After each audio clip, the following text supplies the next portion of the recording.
what's up everybody? Josh Bennett here with Money Masters, the channel where we help you earn more, keep more, and grow more money. In this video, we're going to be talking about, a very, very popular topic at the moment, which is the Tesla stock. So Tesla over, frankly, the past couple of years has, grown to meteoric rise. And with that, it's got a lot of people wondering, is this realistic? Is this sustainable? But also, on the other side, you have a lot of people that are, just super pumped about the stock and thinking it's going to, continue going up forever. And so that's where we're going to, kind of peel the onion back and take a look at, is this a valuable stock? Should you be buying this type of stock? And, frankly, no. without diving into it, no. This, the valuation that Tesla has right now is sort of primed for a crash. And what's going to happen is it's going to leave a lot of more novice investors hurting, because a lot of investors are not only dumping a ton of money into it, they're dumping a ton of money with leverage, and it's just not a good thing for your investments.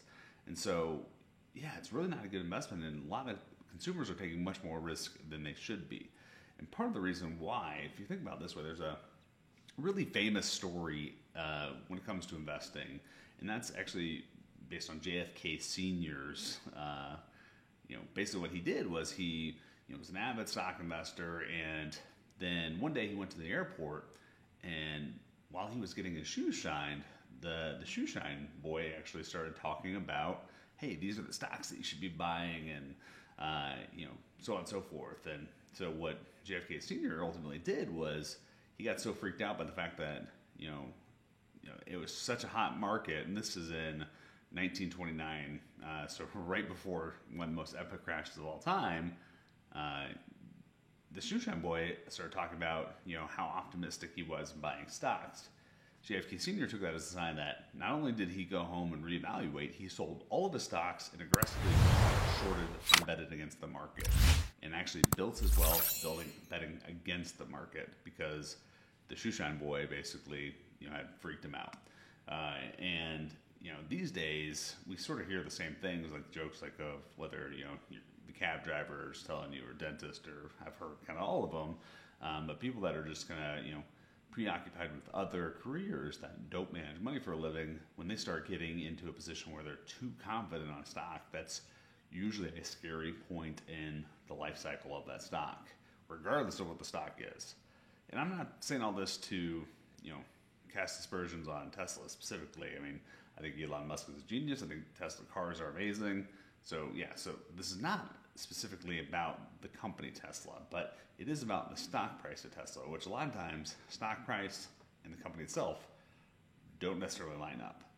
And sort of circling back to that shoe shine story, let me share this with you.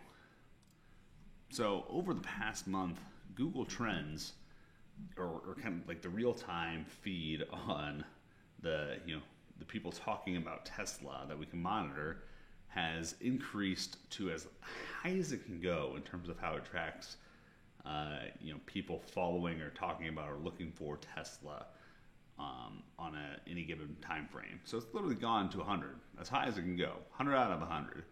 And so that shows that a lot of people are talking about it, and a lot of people that shouldn't be necessarily looking for Tesla or thinking about Tesla or talking about Tesla are doing that. And that's, again, the modern version of the shoeshine boy. And so that's one thing that's a little scary, but let's look at the valuation of Tesla and see if the hype justifies the value where it is now. So one thing to look at is right now Tesla is valued more than the 9 biggest car manufacturers in the world combined. So this red is Tesla's market cap, which basically is how much it is worth in the stock market currently, compared to Toyota, Volkswagen, General Motors, Honda, Hyundai, Ford, etc. It's worth more than all of these companies combined. And Toyota, General Motors, all these companies have electric vehicles and have a decent chunk of market share of the electrical vehicle market. But they also produce significant amounts of, millions of other cars outside that aren't just electric vehicles. So not only do they own a good chunk of the portion that Tesla's competing in, they also own other markets that Tesla doesn't compete in. And just by comparison, this is the value of Tesla compared to the car companies. So huge. And this is the number of cars sold Tesla compared to the other 9 manufacturers. So Tesla sold, they're basically the other manufacturers sold 121 times what Tesla did. And that's projected to be even significantly different once COVID is over. And, it's expected to be a much bigger difference in the range of like 160 times the number of cars that Tesla sold. And just to put that in perspective, like Tesla's valuation means that they're making about $1.4 million off of every car that they're expected to sell next year, which the cars sell for like $50,000 to $100,000. Obviously, there's a discrepancy there. And that's all, this is pure profit. So obviously some of these numbers aren't adding up to a rational human being. Tesla's growth has been extraordinary, but it hasn't grown at the rate to justify it being worth more than the other 9 largest car manufacturers in the world right now. It just doesn't make sense when it doesn't produce the number of cars. There are other areas that Tesla is getting into. They made it into profitability, but again, all these car companies are profitable. So you're still kind of comparing apples to apples, and Tesla's just valuation compared to these other companies doesn't quite make sense.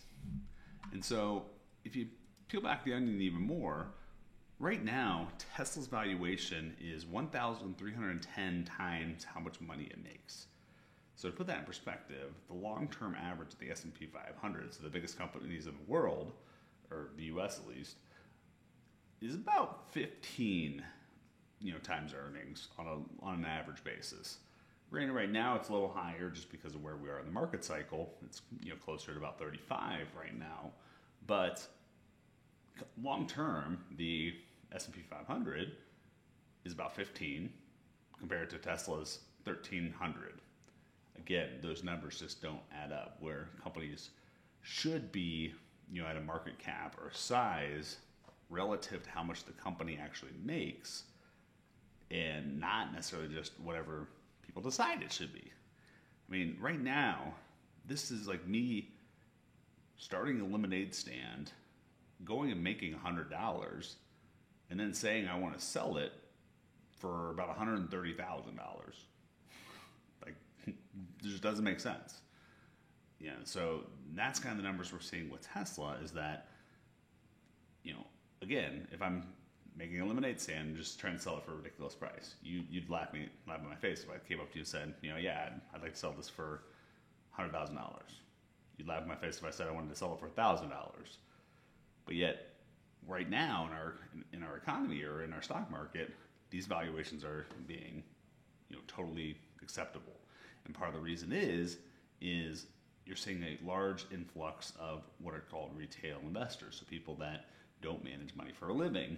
And so basically they just don't know how to distinguish whether a stock should be priced at the price it is. They just see the price and they've seen it has gone up, and then it becomes kind of this herd mentality that keeps driving it up for the time being. But ultimately, all stocks will end up crashing. Long term, no company lives forever. Companies have tried, but anytime there's been a bubble like this, it's ultimately ended up bursting. And I would consider this a bubble. I would consider Tesla a bubble at this point. It may not crash in 2021. It may not crash in 2022, but it will crash. I mean, this is very similar to lots of bubbles throughout history. And just to kind of dive into that, so this is a white paper that was written, by professors at Harvard University. So, not dumb people. And basically what the study was on bubbles and kind of trying out how to predict bubbles.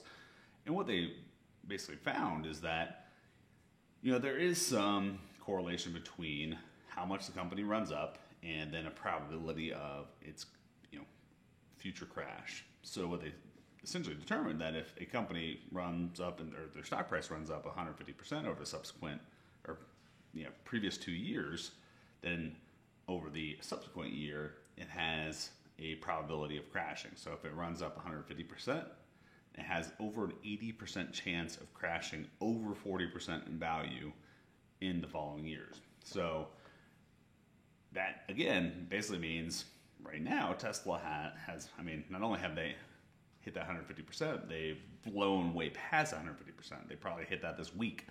So with that, I mean, that shows that Tesla has at least an 80% chance of crashing, if not significantly more. So yeah, all this put together, again, Tesla's a great company.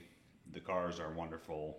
Like, there's a lot of future in electric vehicles. I mean, that sector is growing tremendously, especially when you look at Europe, Asia, etc. Like, that industry is growing, and I think there are bright futures for Tesla as a company. But the thing that retail investors need to know is that there's a big difference between the stock price of the company and the company itself. And that's what we're seeing right now, is there's a big difference right now between where the company is and where the stock price is. So hopefully you found this video valuable. Make sure you like and subscribe to the channel for the YouTube algorithm, but also just so that way you get updates on financial news and information just to help you build your wealth. Until next time, cheers.